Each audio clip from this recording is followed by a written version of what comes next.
আসসালামু আলাইকুম, welcome back to my channel Ifat Ara Iti. আজকে আমি তৈরি করে দেখাবো ফুলকপি দিয়ে ভীষণ মজার একটি মাছের রেসিপি। যেহেতু শীতে বিভিন্ন ধরনের ফ্রেশ সবজি পাওয়া যায়, আর সবজিগুলোর মধ্যে ফুলকপিটা হচ্ছে অন্যতম। শীতের সবজির মধ্যে ফুলকপির টেস্টটা এমনিতে একটু বেশি। তার ফুলকপি দিয়ে এর জন্য আমরা আজকে নতুন একটি রেসিপি নিয়ে আপনাদের সামনে হাজির হলাম। আর কথা না বাড়িয়ে চলুন দেখে নিই ফুলকপি দিয়ে মাছ রান্না করার জন্য কি কি উপকরণ লাগবে। ফুলকপি দিয়ে জাবা মাছ রান্না করার জন্য যেসব উপকরণ নিয়েছি আমি এখানে জাবা মাছ, ফুলকপি নিয়েছি এই সাইজের কেটে, আলু আমি এইভাবে ফালি করে কেটে নিয়েছি। ফুলকপিটা আগে থেকে আমি লবণ দিয়ে ভিজিয়ে রাখিয়েছিলাম 10 মিনিটের জন্য। হলুদ ও লবণ দিয়ে মাছগুলো মাখিয়ে নেব।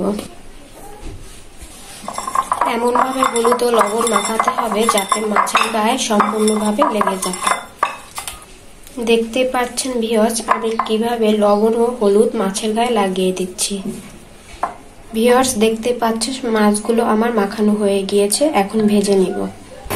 চুলায় একটি ফ্রাই প্যান বসিয়ে দিয়েছি, এটা গরম করে নিব। দেখতে পাচ্ছেন ভিউয়ার্স, ফ্রাই প্যানটা গরম হয়ে গিয়েছে, এখন অ্যাড করব পরিমাণ মতন তেল। মাছ যাতে লেগে না ধরে তার জন্য অ্যাড করব সামান্য লবণ, একটু নাড়িয়ে চাড়িয়ে দিব। এখন জাবা মাছগুলো দিয়ে দিব।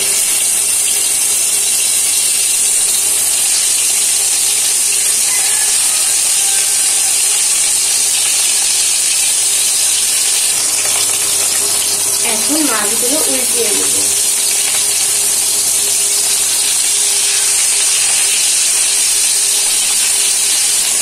দেখতেই পাচ্ছেন ভিউয়ার্স, মাছগুলো ভাজা হয়ে গিয়েছে, এখন নামিয়ে নেব। এখন এই তেলের ভিতরে আমরা রান্না করে নেব। এখন অ্যাড করব পেঁয়াজ কুচি। পেঁয়াজগুলো একটু নরম করে ভেজে নেব। এখন অ্যাড করব আগে থেকে পেস্ট করা পেঁয়াজ, রসুন, কাঁচামরিচ ও শুকনো মরিচ।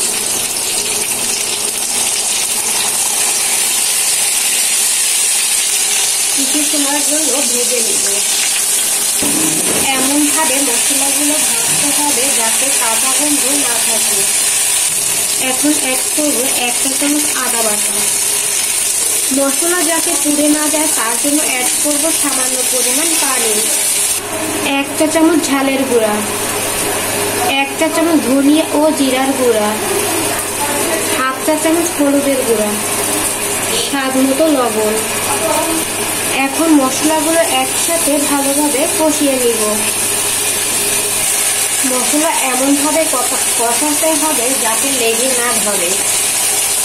যদি মশলাটা পুড়ে যায় তাহলে তরকারির স্বাদটা নষ্ট হয়ে যাবে।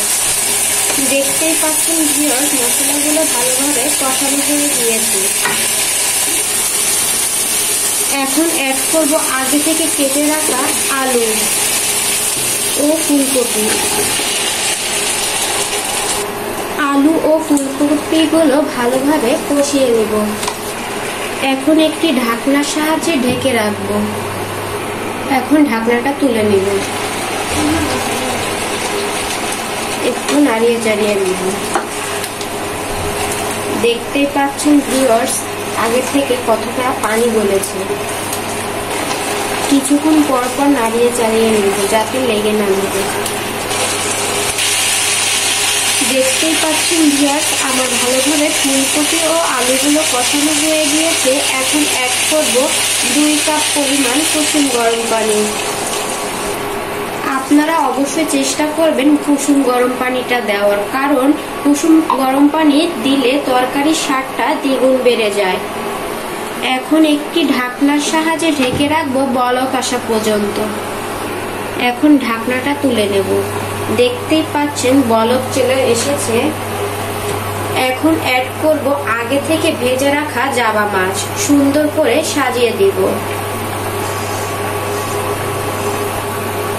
এখন আবারও ঢাকনার সাহায্যে ঢেকে রাখবো 10 মিনিটের জন্য।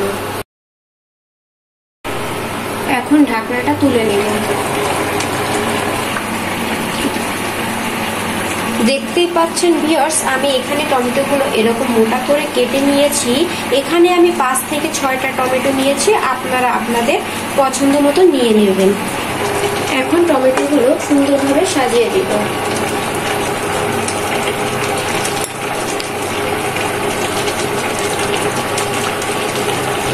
ফ্লেভারের জন্য দিয়ে দিচ্ছি 3টা কাঁচামরিচ। এখানে আমি কাঁচামরিচ ফালি করে নিইনি, শুধুমাত্র ফ্লেভারের জন্য দিয়েছি, এখানে ঝাল হবে না। দিয়ে দিব সামান্য পরিমাণ জিরার গুঁড়া।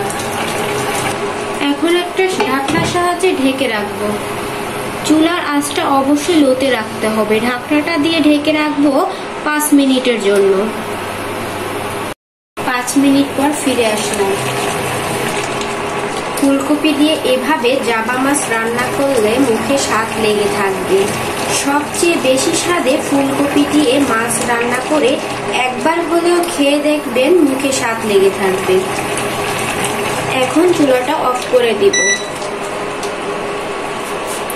দমে দিয়ে রাখবো কিছু সময়ের জন্য। দমে দিয়ে রাখার ফলে দেখতে পারবেন উপরে তেল ভেসে উঠেছে। ঢাকনাটা তুলে নেব। দেখতেই পাচ্ছেন ভিউয়ার্স, দমে দেওয়ার কারণে টমেটোটা সুন্দরভাবে সিদ্ধ হয়ে গিয়েছে আর উপরেও তেল ভেসে উঠেছে। এখন আপনাদেরকে সার্ভ করে দেখিয়ে দিচ্ছি। ভিউয়ার্স, আমার এই রেসিপিটি ভালো লাগলে অবশ্যই একটি লাইক দিতে ভুলবেন না। আর বেশি ভালো লাগলে ফ্যামিলি আর ফ্রেন্ডসের ভিতর শেয়ার করে দিবেন। আর আমার চ্যানেলে যারা এখনো সাবস্ক্রাইব করেননি, অবশ্যই চ্যানেলটাকে সাবস্ক্রাইব করে দিবেন। যারা আমার চ্যানেলটাকে সাবস্ক্রাইব করে আমার সাথে আছেন তাদেরকে অসংখ্য ধন্যবাদ। আপনারা সুন্দর সুন্দর কমেন্ট করে আমাকে উৎসাহ করবেন আর আমাকে কমেন্টের মাধ্যমে জানাবেন আজকের রান্না তরকারিটা কেমন লেগেছে আপনাদের। আল্লাহ হাফেজ।